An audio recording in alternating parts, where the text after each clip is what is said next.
Cornelia, thank you so much for joining us here at Super Investor. It's great to see you, and you're here on a panel talking about something called greenhushing. Now, this is a new phrase. It's something different to greenwashing. Just explain that for me. Right, yeah. So thank you for having me. We ESG and sustainability folks love the acronyms and love the new concepts. I think greenhushing is really a sort of a very postmodern concept. It follows the concept of greenwashing, and it's a phenomenon that has emerged quite clearly in the industry in the last 2 years. So maybe first to explain what greenwashing is, it's making allegations or green allegations, sustainable allegations that you cannot substantiate with actual facts, data, figures. It's saying that you're doing things that you're not actually doing.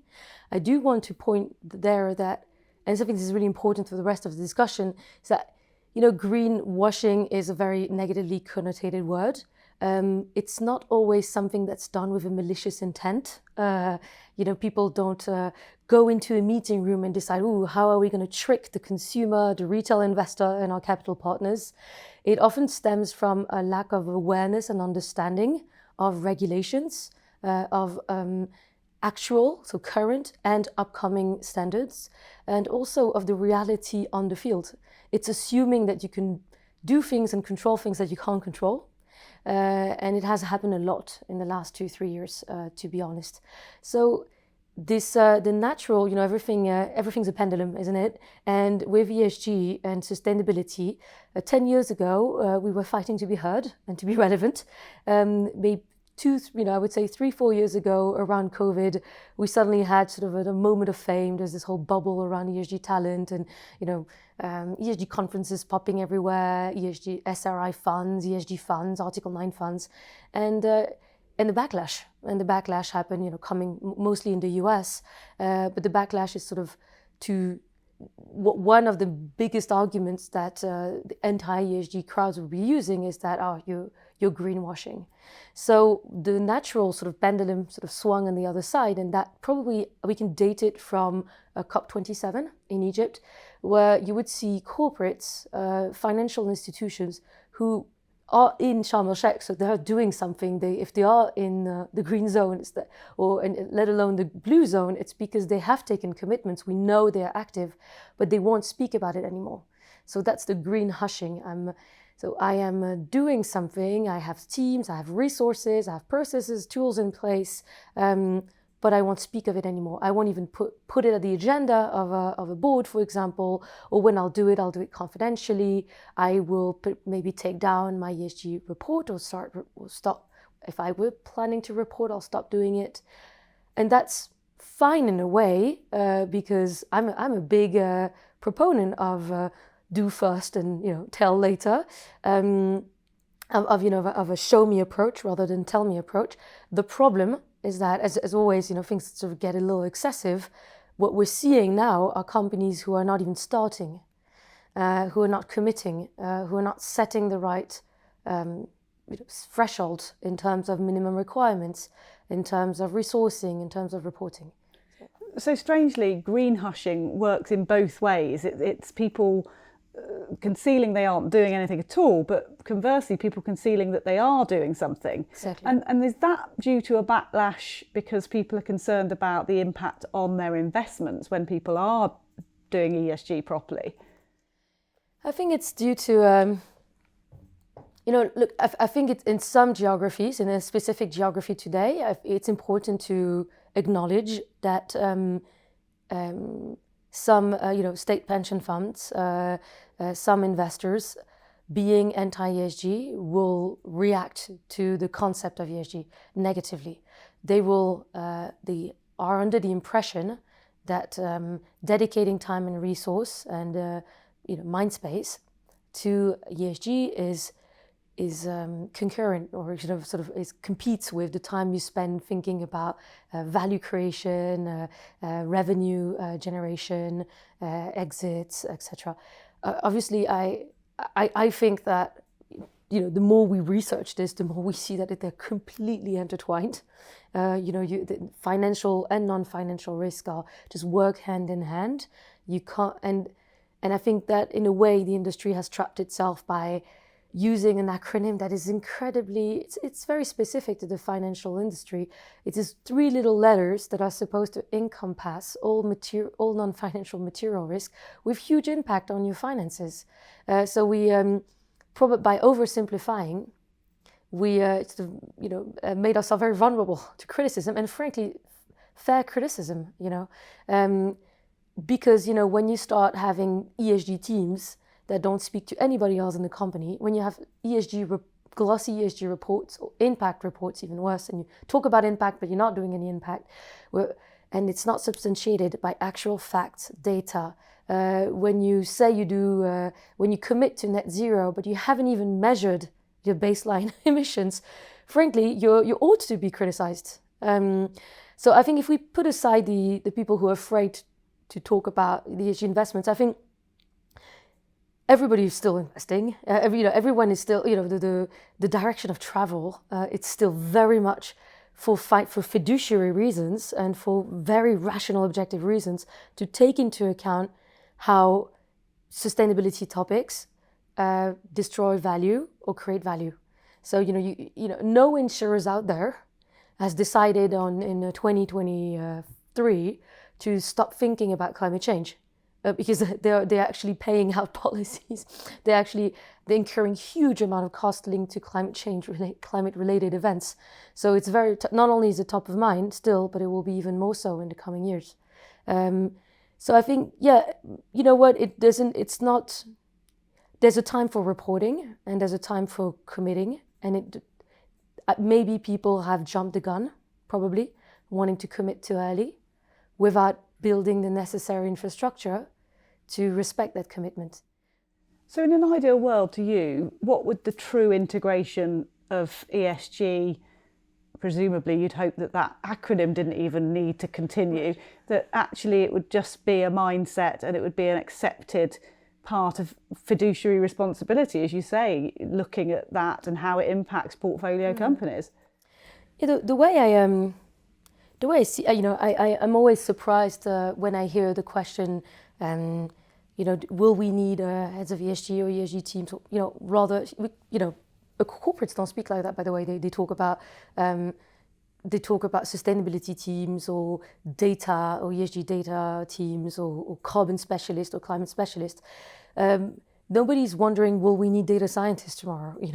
ESG. To simplify, let's talk about ESG, but an ESG team is 2 things. It's a center of expertise. It's an objective, it's your internal objective third party. It's there to add capacity and to take away from you, investor, the worry of, oh my God, am I investing in this company? Am I going to be able to exit it? I'm investing in this plastic packaging company. And guess what? In 5 years, that company might not have any clients, might be confronted to massive change in terms of regulation, or might have recycling tax, might need to completely revamp its machinery or its supply chain because it can no longer produce laminated packaging. So a good investor has to be thinking about that, and it's great to rely on the ESG team who will say, this is the current regulation, this is where we think the recycling, plastic, the packaging regulations are going in those geographies. So that's the center of expertise piece. And second, because sustainability is a pillar of value creation to the same extent as talent, how do you manage your human capital? Data science, how do you integrate generative AI in your models today? Pricing, sales efficiency, or top line tools. It's a pillar of value creation. So you could have, for example, if you have a company and you're starting to think about an IPO, and this company has a positive impact on the environment, on the society, there is a premium at exit to capture. And to capture that premium, you have to jump through a series of hoops. ESG ratings, MSCI, Sustainalytics, making sure that the sustainability report makes sense and is compliant with greenwashing regulations and with for example, EU regulation. Making sure that there's an alignment between the strategy, the operations, and the sustainability strategy and the actual business strategy, and that's where the ESG team can come in. And I would say there's a third point: it's risk management.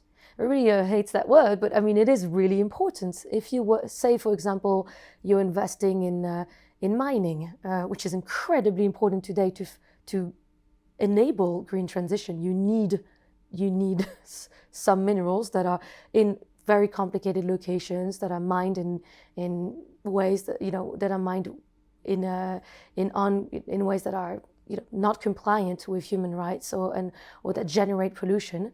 This is a massive risk as a company, as an investor, and you need a team to look into it, because no one should mark their own homework.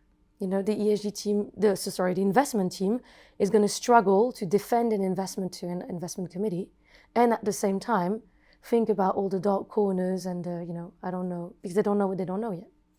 So you see an ESG team as being, just as you described it, one of the pillars of any set of teams that you would have to create a company that can make valuable investments. And do you think that is currently the case, or do you think they are very much out on a limb at the moment and they're not being encompassed into the sort of general team?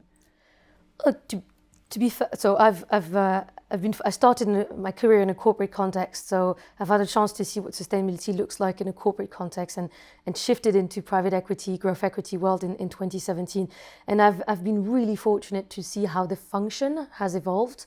I'd say that it is more and more embedded. It's two things: it's to be embedded in the organization. It's to talk to everyone. So you have to be in this. You have to be part of the investment committee, of the portfolio committee, part of the business reviews. But you also have to be speaking to the investor relations team, capital partnering team, marketing team. So it's being embedded, but it's also being visible. And to be honest, the embedding piece I'm seeing more and more. They don't have a choice. Like, you can't. Your LPs are asking you questions. You have to answer those questions. So you work with capital partnering. You write a report. You talk to marketing. So that's being done, I would say, in 60-70% of cases. But ESG teams are often not visible enough. The issue is visibility. It's making sure that you have the right level of seniority, that you have the right reporting line, and that not necessarily that you have a veto right. I don't really think that's, I know it's a question that comes a lot. I'd rather not have a veto right, but make sure that when there's a red flag, it's visible and heard, and we have a discussion around accountability. Just finally, what will true success in this area look like to you, and when will you sit back and say, good, we're now properly integrated, and this is now seen as a crucial part of any investment? Well, so obviously, I used to think that success was me becoming redundant, and sort of a company not needing this center of expertise, this value creation pillar. But I have changed my mind on that, because I thought that it was a finite world, and it's not. Regulations keep coming, topics keep dropping from the sky.